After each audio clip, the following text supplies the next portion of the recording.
एक छोटे से गांव में अर्जुन नाम का एक लड़का रहता था। उसका जीवन बहुत साधारण था, लेकिन उसकी आंखों में सपनों की चमक हमेशा रहती थी।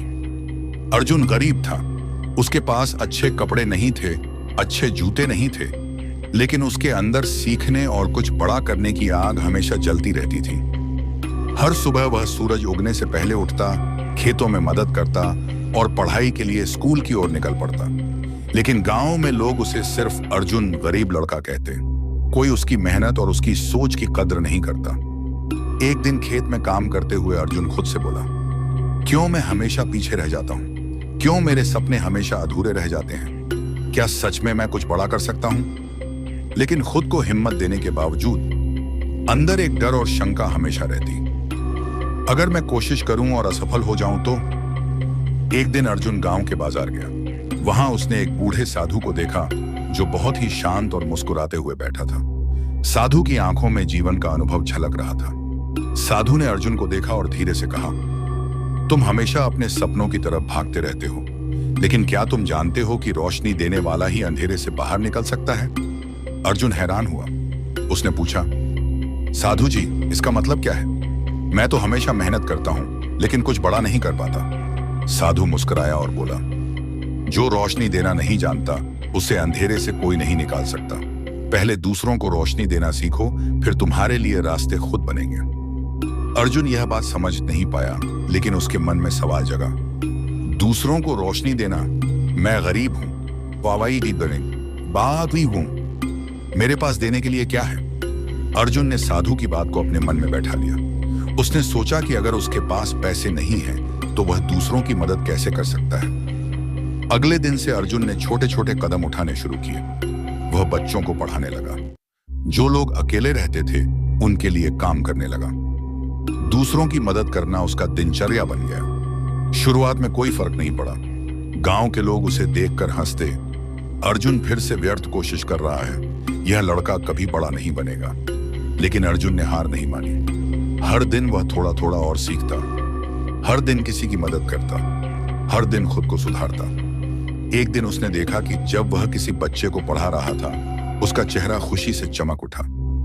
अर्जुन ने महसूस किया यह वही रोशनी थी जिसका साधु ने जिक्र किया था। धीरे धीरे गांव के लोग भी उसकी मदद और ईमानदारी को पहचानने लगे। किसी ने खेत में मदद करने के लिए हाथ बढ़ाया, किसी ने किताबें दी।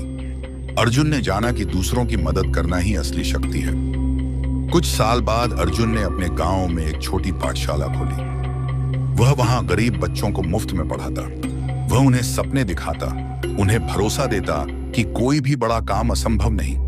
धीरे धीरे उसके प्रयास रंग लाने लगे। गांव के बच्चे और उनके माता पिता उसकी मेहनत को देखकर प्रेरित हुए। अर्जुन की पाठशाला में रोज नए बच्चे आते। अर्जुन ने महसूस किया कि उसका जीवन अब केवल खुद के लिए नहीं, बल्कि दूसरों के लिए है। फिर एक दिन वही बूढ़ा साधु वापस आया। उसने मुस्कुराते हुए अर्जुन से कहा, तुमने वही किया जो सबसे मुश्किल है। तुमने दूसरों को रोशनी दी, यही असली सफलता है। अर्जुन ने आंखें चमकाते हुए कहा, साधु जी, अब मैं समझ गया हूं, सफलता केवल अपने लिए नहीं होती, इसे दूसरों के लिए देना पड़ता है। जितना हम दूसरों को देंगे, उतना ही हमें मिलेगा। अर्जुन अब केवल एक शिक्षक नहीं था, बल्कि गांव और आसपास के बच्चों के लिए प्रेरणा बन गया। हर बच्चा उसे देखकर सीखता था कि जीवन में कठिनाइयां आती हैं, लेकिन हार मानना विकल्प नहीं है। अर्जुन रोज आसमान की ओर देखकर जोर से बोलता, अब मैं अंधेरे में नहीं डरता, अब मैं खुद रोशनी बनूंगा। और सच में अर्जुन की सोच और मेहनत ने उसके जीवन को बदल दिया। वह गरीब लड़के से महान शिक्षक और प्रेरक बन गया। गांव के लोग आज भी उसकी कहानी सुनाते हैं, उस पे छाप अब देंगे और बच्चों को प्रेरित करते हैं कि सफलता आपकी सोच और दूसरों के लिए काम करने की आदत में छुपी होती है। सिख 1, सफलता केवल अपने लिए नहीं, दूसरों के लिए काम करने में है। 2, सोच बदलो, छोटे कदम बड़े बदलाव लाते हैं। 3, जो रोशनी देता है, ये सही हाथ ये देता है, वही अंधेरे से बाहर निकलता है। 4, आत्मसम्मान और मेहनत सबसे बड़ी पूंजी है।